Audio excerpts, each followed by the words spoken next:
right, you're welcome. It's another beautiful weekend right here on Chat Circle. I am super excited to be here again, and because we get to give all the gospels, the conversation, everything that is popping, that is flowing, and all that.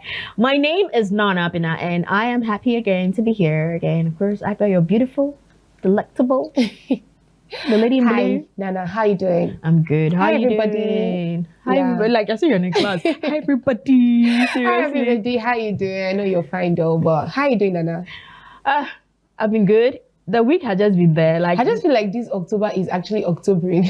That's what I feel, because someone said October is Octobering. I'm like, what's that? October is just there. I think it's just there. It's just doing the most. Yeah. And also, like, if you look at the trends and things that are happening, like, I think every story is just like bit by bit. Just bringing it. And you see some of the stories, you're like, this one is actually happening. And people are like, to know if Christmas is going to be good, and that's October it is start. Like, it's going to start to get me. But I know you're looking forward to a lot of stories for us to talk about, but I'm not going to ask you which was your favorite like I do every time. I want us to just go straight to it. Okay, let's take a look at the first story. We are looking at on social media trends.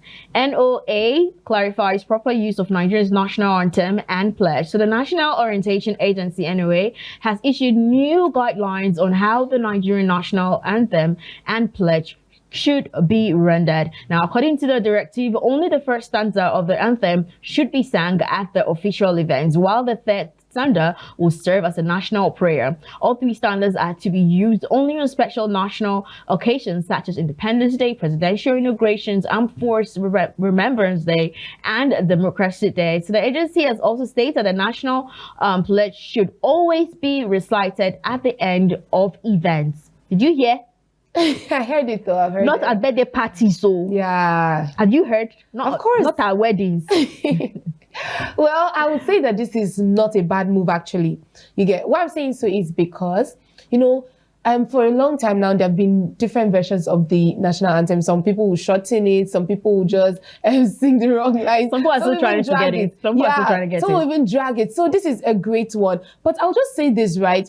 I think it should just be like, it should not just be about the instruction. There should be more. Why I'm saying there should be more is because people sing the national anthem without even understanding what it stands for. Some people just sing it, some people just recite the pledge, it's just national, let me just say it again. But by understanding, by educating these people, even going to schools, educating them, making them understand, okay, this is why we are singing this. This is the importance. This is what we, this national anthem shows what we stand for. You understand? It's going to help people to maybe even accept this instruction and understand what they are doing. Yeah, so that's what I think. Well, that's a good one too. Moving on to the next story, which has been making a whole lot of headlines. Senate passes life imprisonment bill for defilement of minors. I saw this story and I was super excited. Like life imprisonment. Yeah. I don't want to say anything. So the Nigerian Senate has approved life imprisonment without an option of fine for anyone found guilty of defiling a minor, signing a stronger stance against child sexual abuse. During plenary, Senate President Godswill Akpabio emphasized that the defilement should carry a harsher penalty than rape, as it involves vulnerable children. While Senate Adamu Alero actually suggested a 20-year minimum sentence, Senator Sunday Adeleke actually pushed for life imprisonment, citing international examples where such crimes attract severe punishment. Now, the Senate anonymously actually adopted a motion affirming its commitment to protect children, curb sexual violence, and uphold, should I say, justice and moral responsibility across Nigeria. For me, I feel like this is a welcome development. Like every single time we go online and we read stuff and we hear that, oh, this person have left, they're only been in this 10 years, 20 years. Dude, you have oversinned. That particular punishment for me was kind of weak. Even rape, you're going to give them life and seriously. See, I would say that this is one of the bills I strongly agree. I kind of love this week. Like when I saw it. Yeah, I love it so much because, I mean, there've been a lot of cases about abuse, sexual abuse and the rest. And it's a welcome development, like you just said. I also say this, right? I think the parents should also be educated on the signs of sexual abuse. And then children should be educated on how they can speak up. Because there's some children they can be threatened You understand? Sometimes they can be threatened and then they may not want to speak up. They may not even want to tell their parent, okay, this is what I'm going through. So they should actually be educated. Another thing I would say, right, is that the system that delivers this punishment should be strengthened. Why I'm saying this is because some sexual abuse cases die at the police station. Yes. It could also be because of lack of evidence, maybe, should I say also, yes, lack of evidence. There are a lot of reasons, intimidation too. You understand? This can actually cause these cases to die. So they could also try to strengthen these agencies that delivers the punishment. Yeah.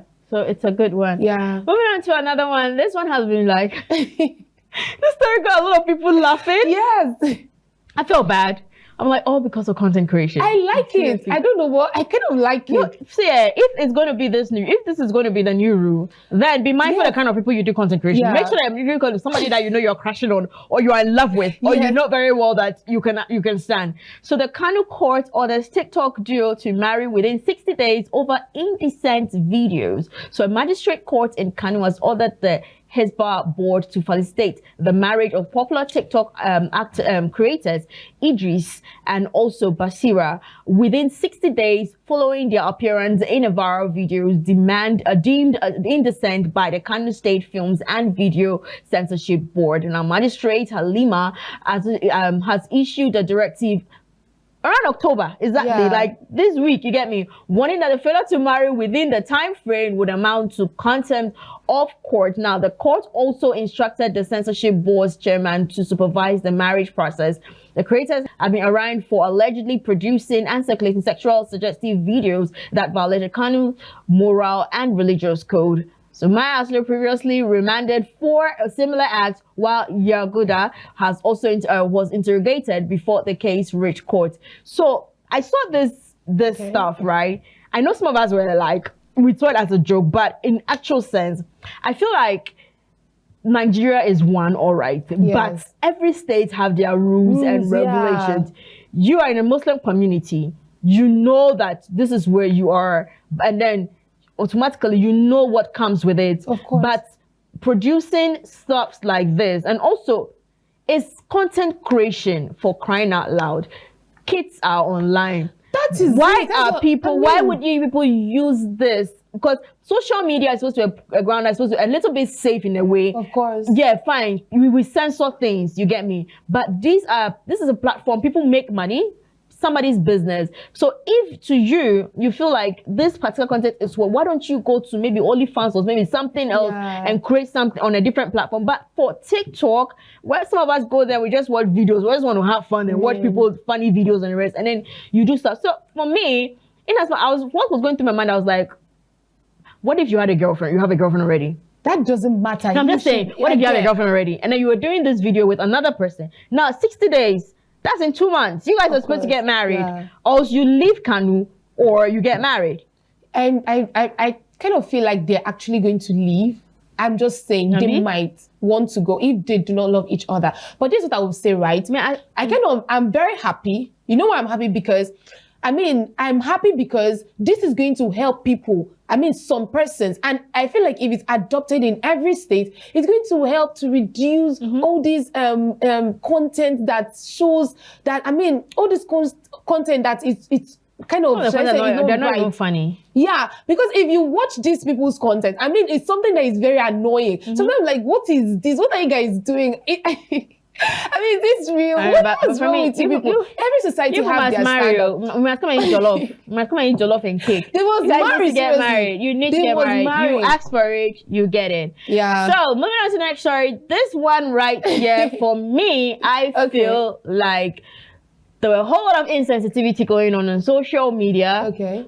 People were trying so hard to justify that should I say the person deserves it, but I feel like under no circumstances should anybody deserve violence. Nobody actually have to go through. So whatever we're going to talk about is alleged, because we've still not heard anything from the two individuals. It's just the videos, which of course we're going to play, that has been circulating, the little that we know and we've been seeing. So we're just going to talk from allegedly angle. You understand? So crisis in the Iwoko mansion. Regina Daniels accuses husband Ned Iwoko of abuse. He denies and also blames the drug use and violence on her. So the Nigerian senator and businessman Ned Iwoko and his actress wife Regina Daniels are caught in a storm of allegations after a viral video showed Regina tearfully claiming that she's endured too much violence in her marriage. Iwoko publicly denied the accusation, insisting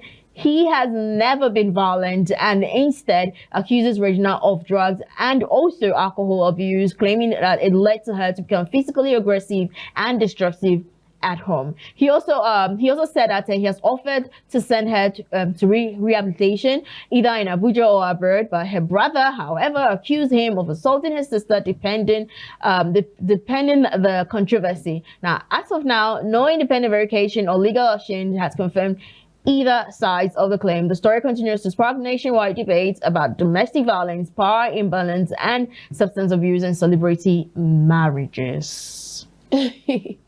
Okay, so should I say something? Please do. Okay, first of all, I will say this. I don't like putting my mouth. I'm serious. I don't actually like putting my mouth in couples issues. To English straight, yes. like. Because I just feel like, especially celebrity couples, I don't like putting my mouth in their issues. The reason is because they will actually shock you. They will just shock you. Today they are fighting. Tomorrow they will settle. I was seeing some other ones, like, oh, they are back to get that. Back to the tomorrow home and they will settle. And then at the end, the thing that pains me the most in all of this is that we become the victims. Why am I saying so? Is because now should I say the users are the ones talking. They will talk and say this and that. This, speaking about talking, people started going on the way that he married at a young age, that she's a young person. And they also advise her. Saying that some started digging on an old video where she was like, I'd rather cry in a Ferrari than this. You understand? And some people also laughing. Like, it's pretty sad. Yes. And all of a sudden, everybody is now a marriage counselor. But for me, I feel like, in as much as there's a story we're looking at, but I feel like I wouldn't want to talk about the story until both of them come out and say, okay, but which I doubt is going to happen. I don't think there's only going to be any explanation or there's going to be anything like that. A part of me feels like they'll come together. A part of me feels like it's not, because she doesn't look like the type that normally says or maybe comes out to debut and maybe she just took a little bit and that is it, you understand? So for me, I just feel like maybe, I don't know, but the little maybe we can take out of it is the domestic violence. The fact that he has not also said, okay, it happened or it didn't happen. He was just trying to say, okay, the drugs, this and that. But I also say that this is a time for the agencies to come up and investigate because he says she's into drugs and she said he's violent. So both agencies should come up and investigate it. Because if it was actually a common man that did this, they will actually investigate. I think they will. So they should investigate. I think they will. And I'll say this, right? Before now, people were like, it's good to marry an old man because he will treat you well. These same people came out and said, it's not good for you to marry an old man. Well, the only thing I can say is we are waiting to know the outcome. But whatever it is, nothing should allow you to suffer in domestic violence. Whatever it is, doesn't give enough reason for somebody to be beaten in a marriage. I saw a video where a lady, let's say, I can say the child would be like 3 months or 4 months because she was still, should I say, breastfeeding her baby and everything. And her husband on the road was beating his wife with a stick. A stick. You understand? A private car had to pass, then also people, so the men in that community, they beat the man. He was running away. I was like, how do you feel comfortable beating somebody? And why is he running? Why not see the bruises and everything? And you realize that this is not the first time. You understand? I don't know, but I think one of these days, maybe domestic violence will be a conversation. But every day it's a conversation that is going to be ongoing. Because we have platforms like these that we get to talk about it, don't endure and everything. But we're going to follow up with this story. I feel so bad. I just pray that their home is blessed. Anyway, thank you so much, Treasure, for coming through. I really had an amazing time.